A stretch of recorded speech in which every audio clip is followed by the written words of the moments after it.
it's so effective, and it can be so impactful on your health that you want to make sure you're getting the right dose and you're getting it in the right form that becomes really bioavailable.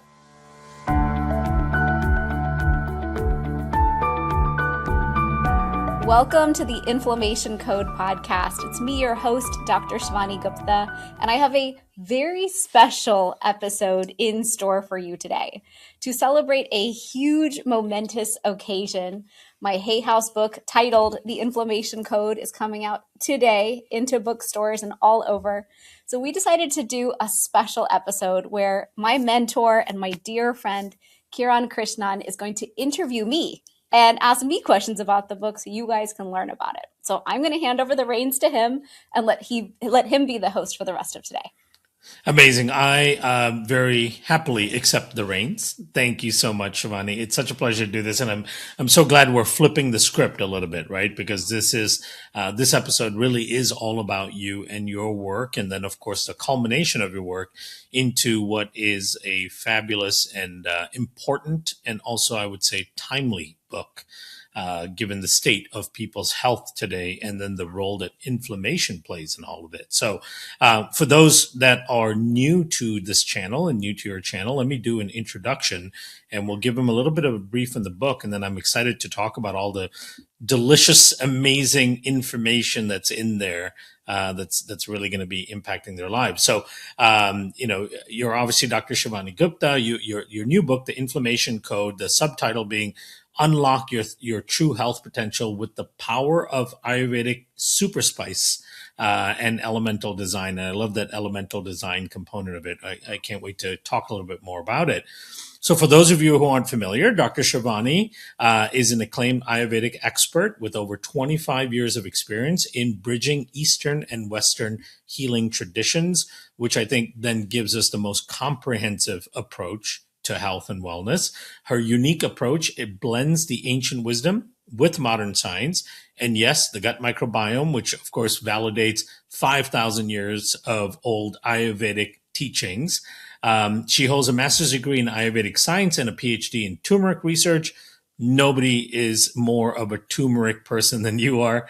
And we always call you the turmeric and inflammation lady. So it makes a lot of sense. She targets inflammation, the root cause of chronic pain and modern disease, to help people reclaim their well-being. Now, this book, The Inflammation Code, reveals how chronic inflammation, the root cause of modern disease, can be reversed through elemental design, a modernized approach to a 5,000-year-old Ayurvedic wisdom and system. Dr. Shivani teaches you to identify your unique constituents, your Vata, your Pitta, your Kapha. We'll, of course, talk about what those mean for those that are listening. Align it with your circadian rhythm, heal your gut-brain connection, and then build a medicine chest of super spices like turmeric. And I love that concept around it. And then through simple daily rituals, seasonal eating, and detoxifying your home, you'll extinguish inflammation and reclaim your vibrant health without any extreme diets or expensive biohacks. Your body already knows how to heal. And it's really about enhancing your body's own power of healing. Now, you combine this personal narrative, scientific research, and actionable health solutions that fits into everyday life into this amazing book. Congratulations, first of all, on the launch of the book. And I'm very excited to dive into it. So how do you feel knowing that all of this work you've put in now culminates into this amazing book? You know, I'm excited.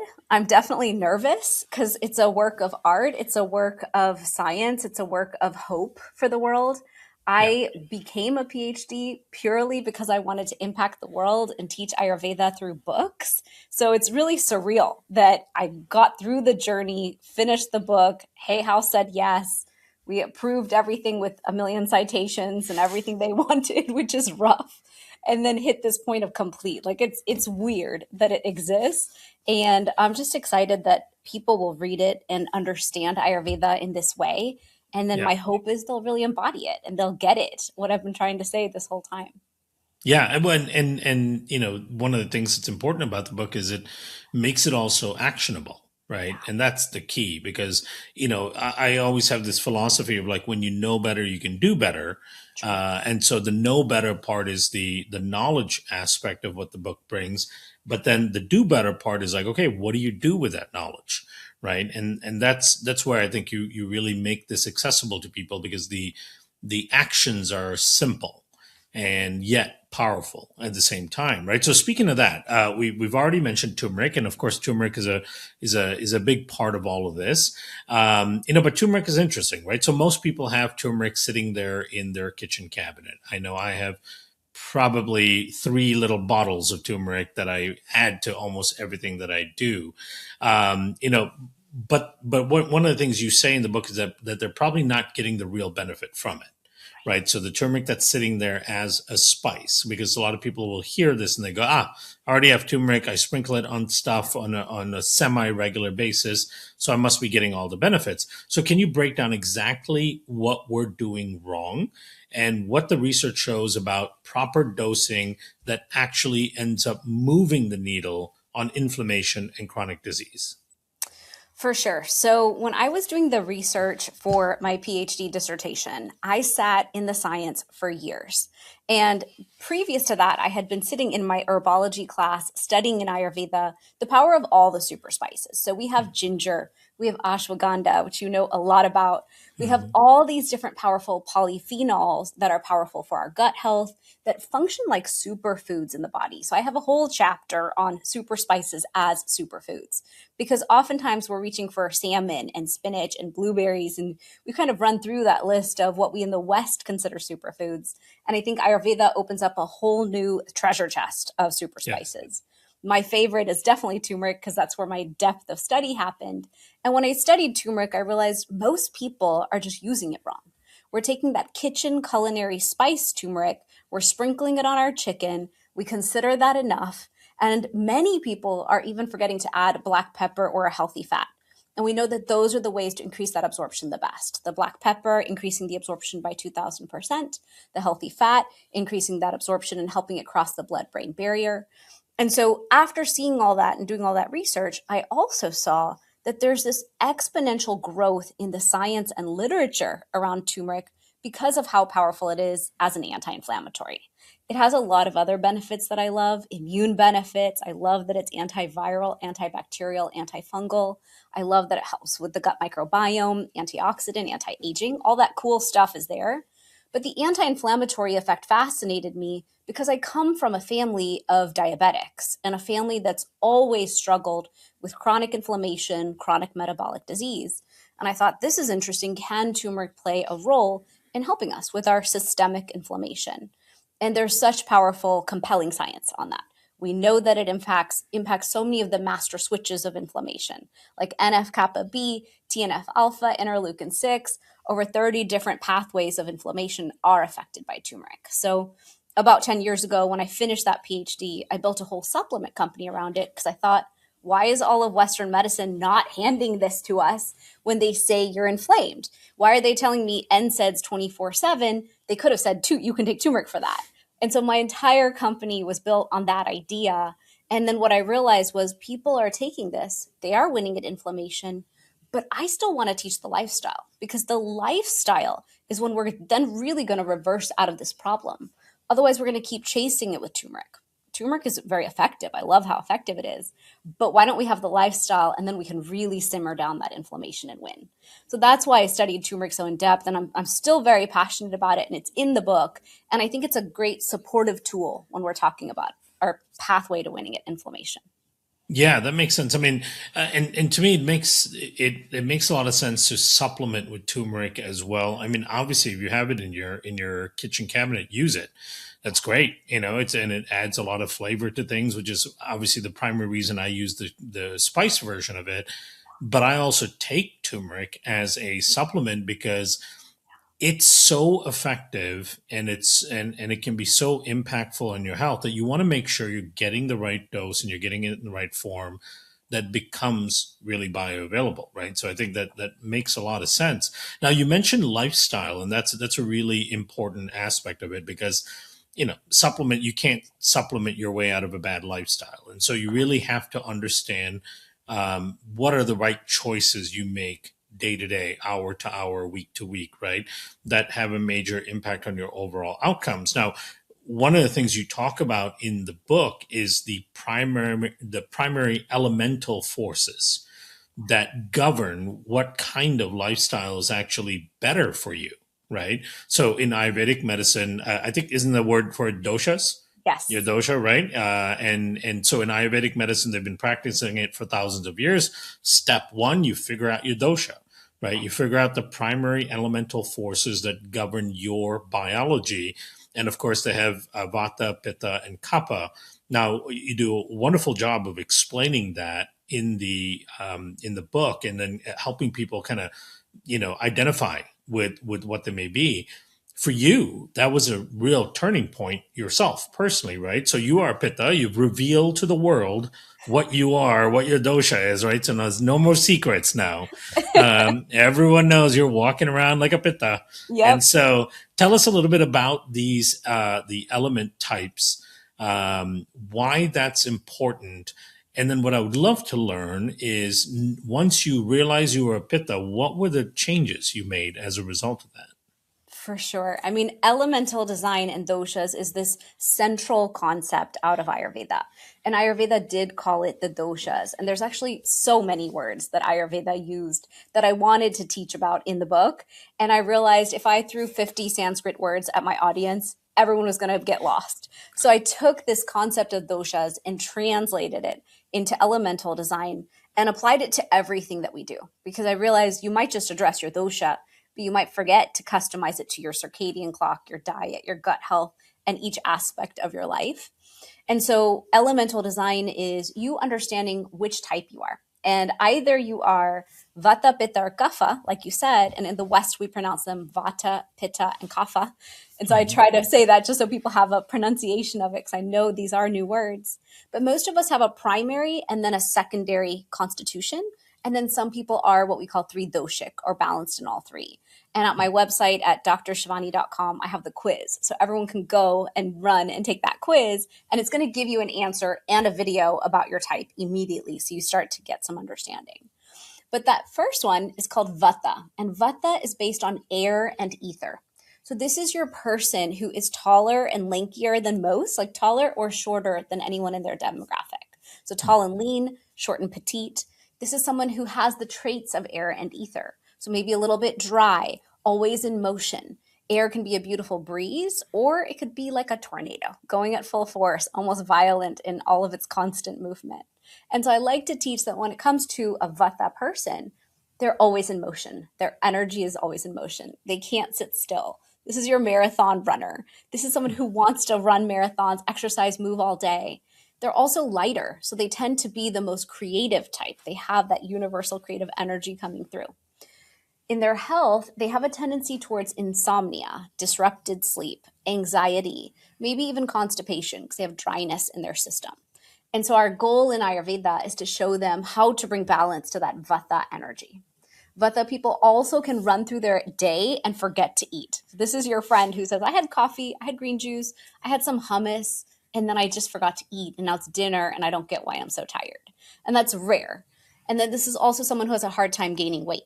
So a really specific constitution, because a lot of us look over at Vatas and we're like, really, that's your life problem? Okay, got it. Not the life problem for the rest of us.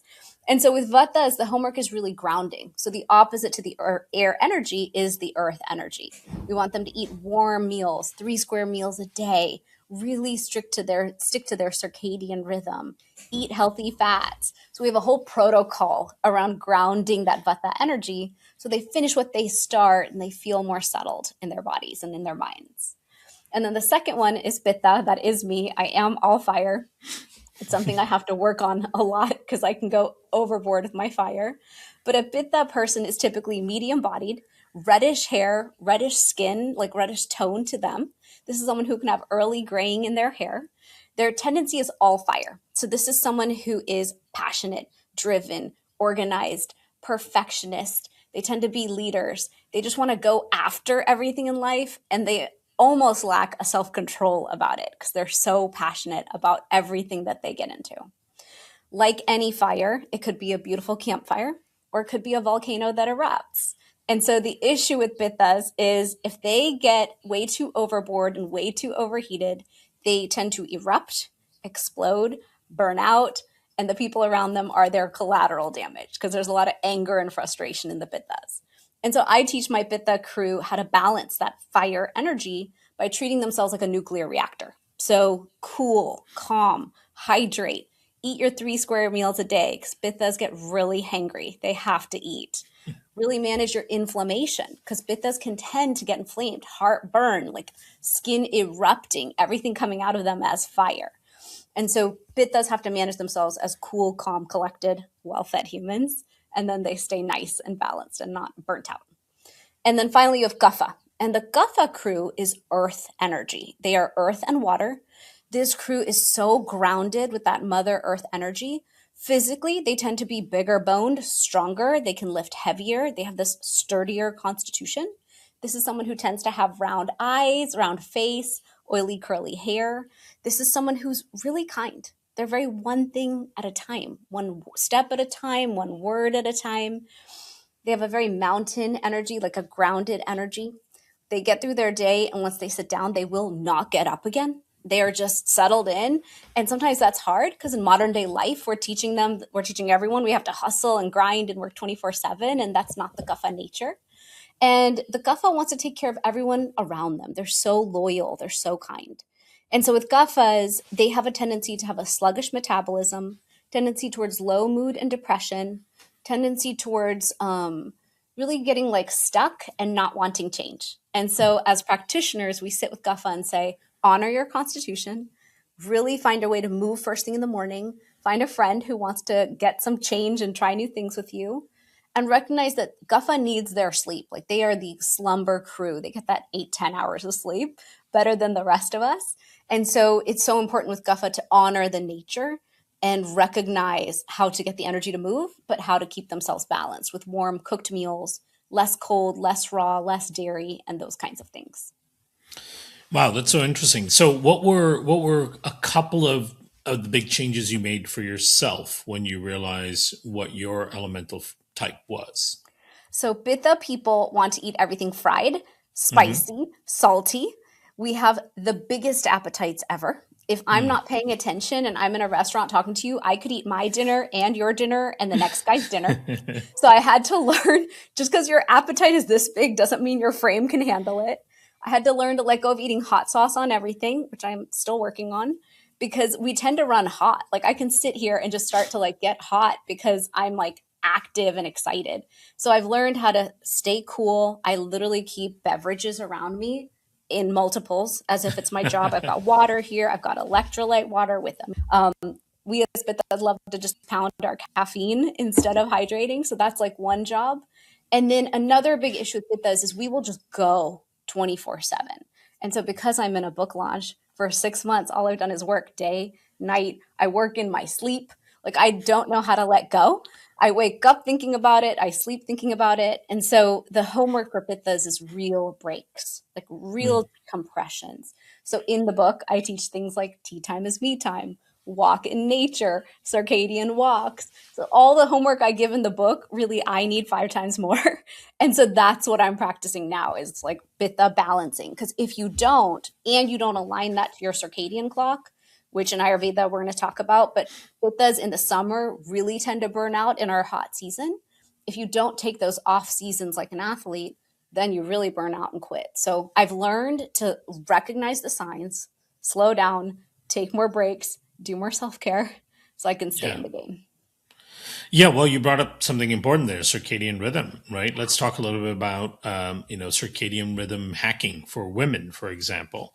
The elements dictate the circadian rhythm to a certain degree, right? And you have, I think, and what I'm gathering between, as I listen to what you're saying and read between the lines a little bit, is like, based on your dosha, you have a tendency towards certain behaviors. There's a degree of accepting and honoring those tendencies, but then you also have to be extremely conscious of doing the opposite, right? So you don't push yourself towards a given extreme. So from a circadian perspective, how do you teach people that? How do you what do you advise people on that? For sure. So in the book, I talk about how the circadian clock came from Ayurveda. There's Hmm. so many things we're learning about and teaching about in modern day longevity and biohacking, and we're throwing around these terms. And I'm like, did you know Ayurveda came up with that? That's a 5,000-year-old concept. Even gut microbiome, Ayurveda Yeah. taught this 5,000 years ago. And so it has a lot of language and tools and understanding around the depth of which we can teach that. So in modern day times in longevity, we're talking about your circadian clock. Wake up and face the sun, set with the sun, red light on both sides. Let's not be in blue light all day. And those are all great pieces of advice. They're all relevant and true. Ayurveda took that one step deeper and said, the more you are in alignment with nature, the more your body can heal. If you're in rhythm with nature, your body can stay balanced. And if we are going against our circadian clock, we're basically fighting uphill against the river of life. And that is the number one reason we have dis-ease and all these issues. You could even argue inflammation because we're just Mhm. fighting against our own circadian rhythm. And so in Ayurveda, we talk about how there's different times of day correlated to the elemental designs, Vata, Pitta, and Kapha. So you can break down your day in different pieces and say, this morning time is my time to like amp up my energy and move. 10 to 2 is what we call Pitta time of day. I'm going to have the most focus and energy in that time. I'm meant to eat my biggest meal in that time. And then 6 to 10, we call Kapha time of day at the end of the day. We're meant to wind down in that time. But what do some of us do? We're like, I have work hours. No one needs me. I'm going to work from 6 to 10. And we never allow the system to wind down and lead to that really high quality sleep.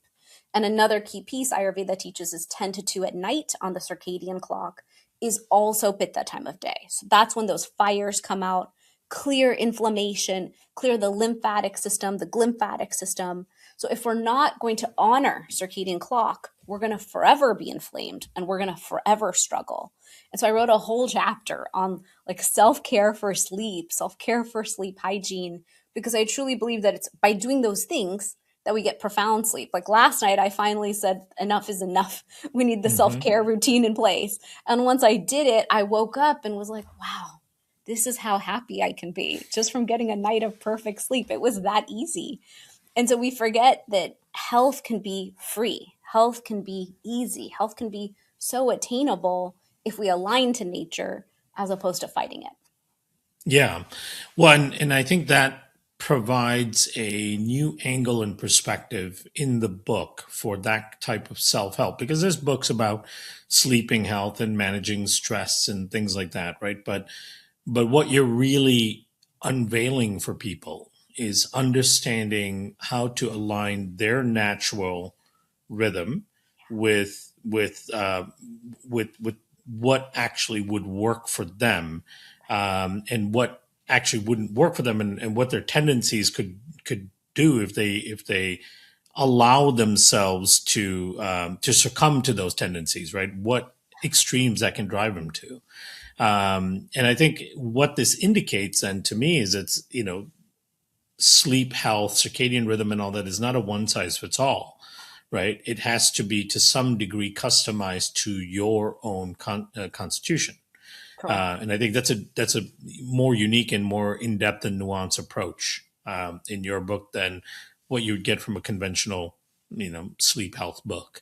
And speaking of the, beyond sleep, the other thing is stress, right? So stress is so important. I talk a lot about stress because of its impact on the microbiome and leaky gut and then all of the dysfunction that it can lead to.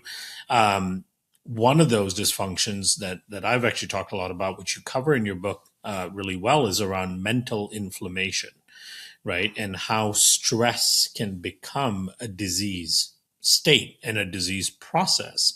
And the outcome of that is mental inflammation, this concept around mental inflammation. And that goes beyond this issue of just feeling stressed out and, feeling unhappy about certain things. So can you explain about chronic stress, how that actually changes your brain chemistry, and of course, inflammatory markers and what the impact of that is? for sure. So I wrote the book. I got through elemental design, living according to your circadian lifestyle, honoring gut health as this healthy campfire, and how Ayurveda gives us so many tools around honoring that fire. I got through diet and how we teach in Ayurveda, we teach almost more about how to eat and when to eat than what to eat because it's so much about that. Then I got through my super spices chapter and I was pretty much done with the book. And I thought, okay, I'm going to give everyone all this information. And for some, it might feel overwhelming. The Vatas might be like, that's too much. The Pittas are going to be like, let's go. I got this. The Kaphas will be like, I'm going to pick your top three. I can't listen to all of this, but I'll try a few of your ideas. And so I knew that by the end, it could feel like, wow, health has to be this commitment. Health has to be this full-time job. And it could become yet another stressor. And so what I wanted to really explain was we think of our life as this long journey. We think of our life as the ups and downs that happen. But one key point I think we forget is when we hit maximum points of stress, those points of stress can literally cause disease. And I think we know what baseline stress is. Most of us have some level of daily baseline stress. That's life. But there's also these peaks that happen. And what I had started noticing in all the clients that I was working with was they would say, I went through a divorce, I got this autoimmune condition. I went through this tragedy, I got this other horrible condition. So I just started seeing this pattern over the 20 years of working with clients and thought, how do I show people that it's our stress levels that are having such a toll and impact on our gut microbiome? It's taking a hit. We're then inflamed and struggling and suffering. And we're putting our system into this place where it lacks resilience. In Ayurveda, we call that ojas, this resilience that we have. It's almost like this bank account of resilience that we're holding. And when we go through those stressful moments, it's like you knock it out completely. It could be a surgery, could be any stressful thing. And when we don't replenish that, that's when we start to get in trouble. That's when the body is like, okay, I'm running on fumes. You've given me nothing. You're just feeding me your typical diet that probably lacks vitamins and minerals and everything. We're living here, most of us in the United States, where we can't trust our food to replenish us completely. And so that's where the Ayurveda lifestyle practices come in. We talk about sleep. We talk about gut health. We talk about a really nourishing diet. But this piece of mental inflammation I wanted to bring in to highlight, if we don't address the level of stress we have, if we don't address the impact it has on gut health, if we don't understand how we are kind of knocking out our resilience and ending up on the defense, then we're forever going to struggle with our health. So we have to address that piece too.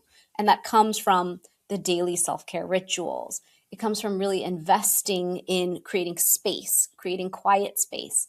And I teach so many different self-care rituals. My goal is to show everyone we can bring down that baseline stress. We don't have to be in fight or flight 24/7. We can drop into our parasympathetic and be settled and happy humans. And it's from there that we get to build this health and this resilience that we want. It's not just diet, exercise, fitness, protein, creatine. It's not like the mechanics. It's actually a big piece of it is addressing the mental inflammation to attain the vibrant health that we want. Got it. And a primary driver of all that is chronic stress, Yeah. and I would imagine then your dosha and how you approach dealing with chronic stress is largely dependent on your dosha as well, right? And what behaviors based on your dosha would actually drive even more stress. And so it kind of comes back to understanding the elemental component of this to make the smartest decisions and have that understanding so that you can make the choices on a day-to-day basis, right? So one of the things, and tell me if you agree with this, one of the things I always say when I'm kind of lecturing, especially to a consumer audience versus say practitioners, is that there isn't like a single magic pill or magic device or magic behavior that brings about health, wellness, health span, and so on. It's really the culmination of lots of little decisions that you make throughout the day, throughout the week, throughout the month, right? Every little good decision is like depositing a little bit into your health span bank account. And the more of those decisions you make more consistently, your outcomes are going to be better.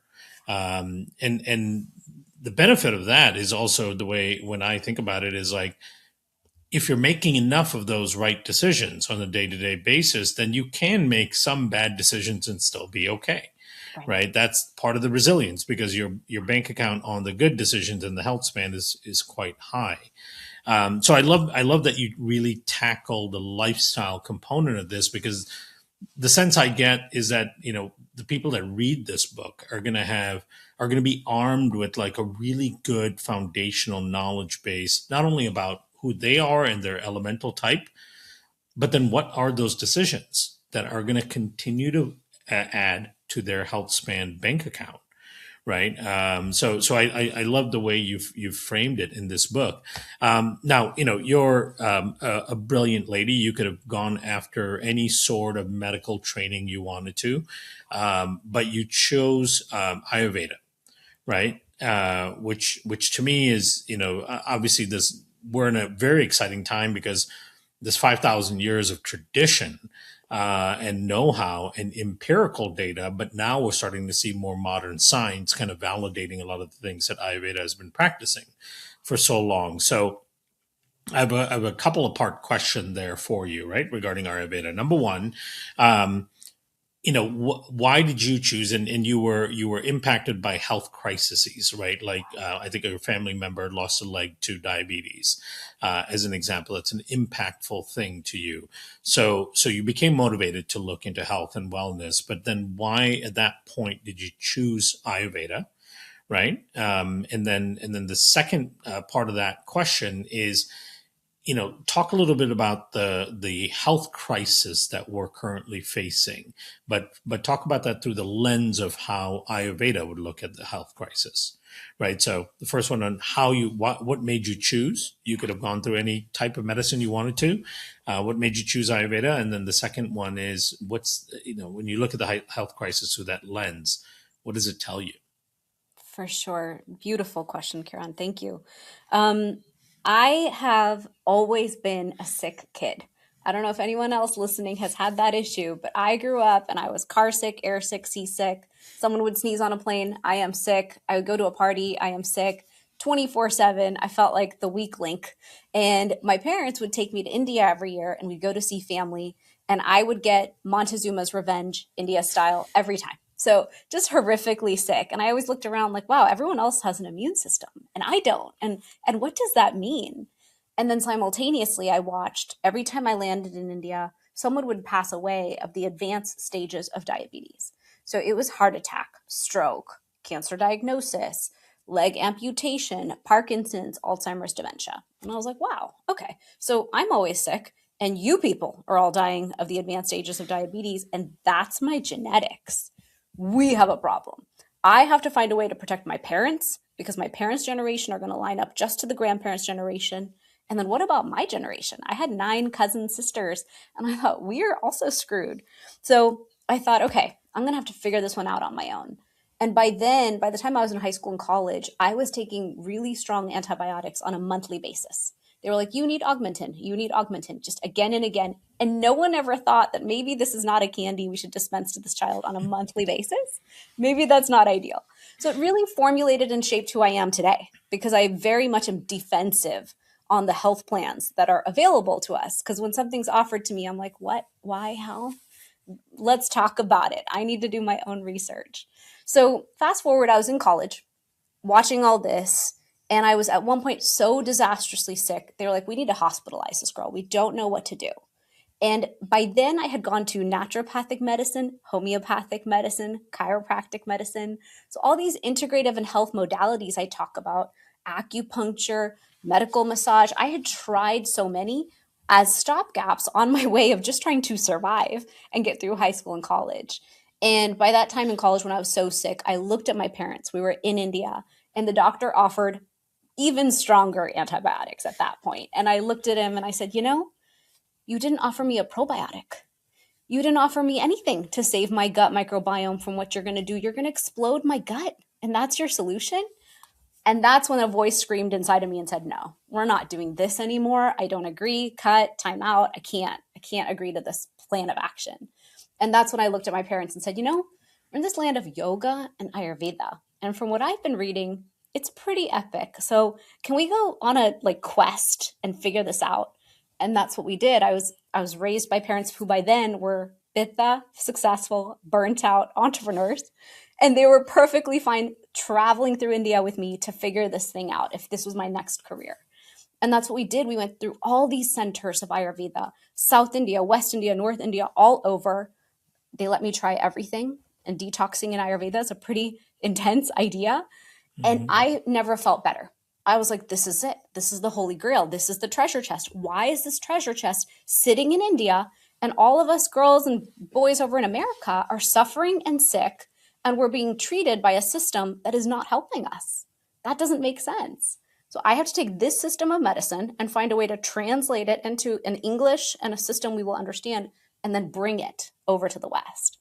And being the Pitta that I am, I thought I could do that in a year. I was like, this will be easy. One guidebook, the whole world will listen and get it.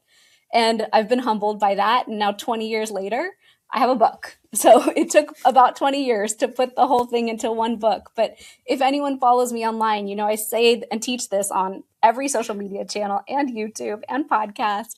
But I'm just trying to show each of us, we're all different. We all have our own elemental design. We all have our own rhythm. We are all unique. We have different templates to who we were born to and how we are. And if we can understand this system and apply it to ourselves, then what we can really do is calibrate every single day.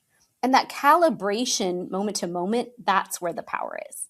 So you were talking about elemental design to circadian to unique constitution.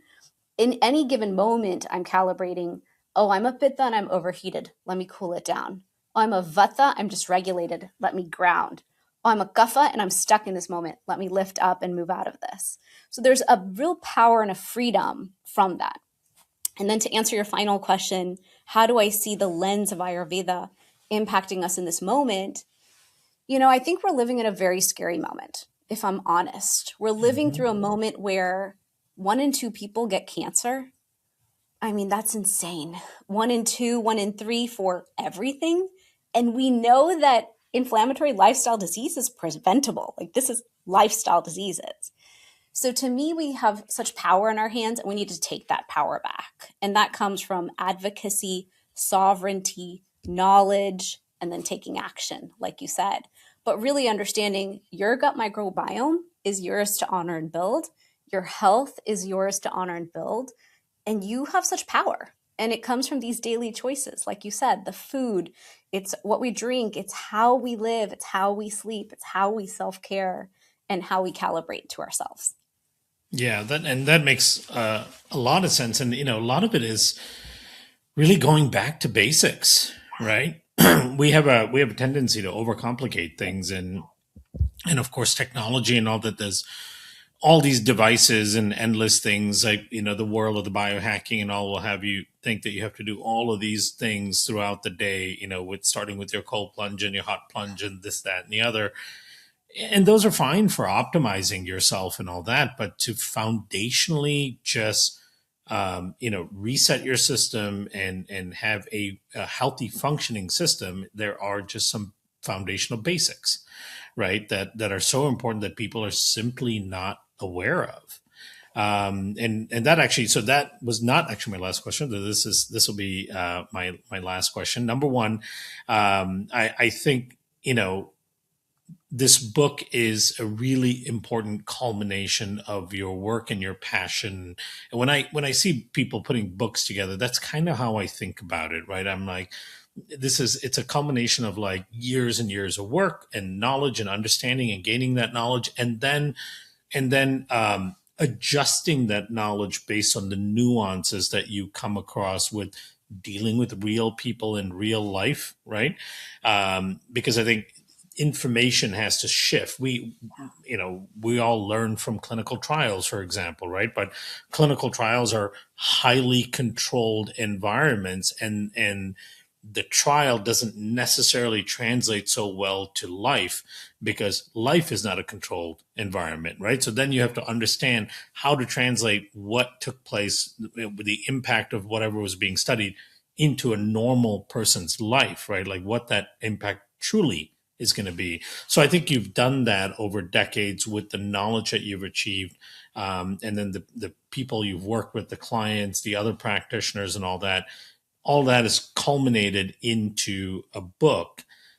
And I think the thing that people really need to appreciate about that is all of the blood, sweat, and tears and work that has gone into before you ever thought about writing a book, right? Because what's in that book is that decades long of work that you knew you were going through it, and you're doing it out of passion and out of compassion and out of, just being who you are in the universe, and then not knowing that that's all going to culminate in the book. So now we all get the benefit of all of that journey that you've been through expressed in words in the book that we can then read, understand, and take action on. Right. So to me, books are magical that way. Right. That they give you that chance to do that. Now, the last question I have for you, after my little dissertation on books, one of the reasons why I was very excited when you had told me the first time that you're putting one together, my last question for you is, like, people listening to this are probably what I call health seekers. These are individuals who are quite focused on their health and their healthy outcomes, and so they probably listen to a lot of stuff. They listen to a lot of podcasts. They've probably bought a lot of books on health. They probably use a lot of supplements and all that. And so here is another book on health, right? If you could speak directly to the person that's sitting and listening to this, they're intrigued by what you've said. They identify with some of the things around what you said. If you could give it in a simplified format why they need this book, right? How would you describe that? Great question. Such a big question. Mm-hmm. This book is a guidebook to your body, mind, and spirit, and your template that you were born with. And so often we feel like our body is not listening, our body is not our own. We're trying to do so many good things, but it's not working. And so this book is that guidebook and path back to yourself. So you can feel like yourself, body, mind, and spirit, and aligned again, and like your body is in a healing state and the state that you deserve to have. That's amazing. Well, very well said. And I love the guidebook way of describing it, right? Because we're all in a journey, right? And we've all been put on this earth with our own unique set of equipment for our journey. Question number one is, what is that equipment that we have, right? We have to understand that. And then how do you utilize the equipment that you've been given to navigate through this journey of life? And it sounds like the inflammation code is that guide. So I can't see how people can do without it. They need to have this book, and I'm very grateful that you sent me a copy of it. Thank you so much for doing that. Congratulations again. And I love this. Yeah, it's a beautiful cover too. I love it. Thank you. I'm so excited about it. Who did the photography for that? Was that a professional photographer, or is that just your kitchen? Hay House designed the cover, but I do think my kitchen probably looks like this on a daily basis, because we do cook with all these beautiful spices every single day. And I read the audiobook. So for everyone who's listening who's like, I am not reading an entire book, which happens, I get that. I am the girl who read my own book for Audible and for Spotify and all of that too. It's amazing. That's quite a process in its own. Yeah. It was 3 days locked in a studio, but I was excited to do it. Yeah. That's awesome. Well, thank you so much for this flip flop that we were able to do on your podcast. It was an honor to be able to interview you on your very own podcast. I'm sure you have a way of closing us out, so I'll take the reins and hand it back to you. Thank you. So, Kiran, will you share with everyone, in case one person on this planet doesn't know who you are, which I think would be kind of impossible, but will you share a little bit about you and what you do and where people can find you before I wrap us? Yeah, absolutely. Happy to do that. So I'm a research microbiologist focused on clinical microbiology. That's been my official training. But I've been in the health and wellness space now for just over 20 years. I've developed numerous products. I was a co-founder of a company called Microbiome Labs that kind of innovated the world of gut microbiome therapeutics. And we published lots of papers on it. I've had the absolute privilege of lecturing and teaching on many stages in many different conferences and situations. I've worked with tens of thousands of practitioners in that regard. I've been able to publish papers and in peer-reviewed journals and patents, global patents, and all that good stuff.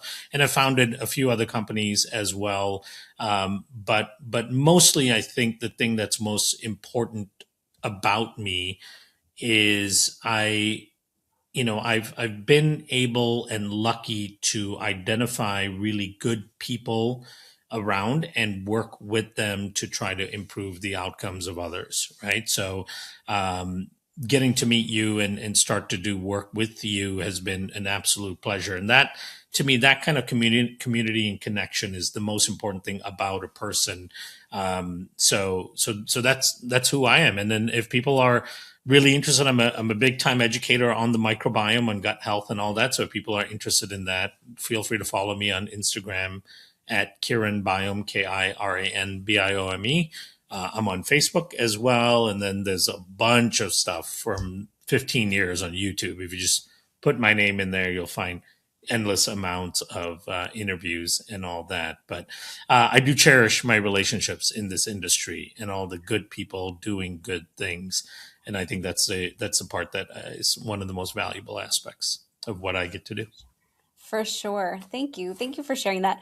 I know when we met 3 years ago, it changed my whole life. And so thank you, because you Of are my course. mentor who showed me a completely different path to how to influence and change the world and impact the world with turmeric. And I remember when we met, I was like, oh my gosh, like this is it. I've got this. I meet a fellow founder on the road.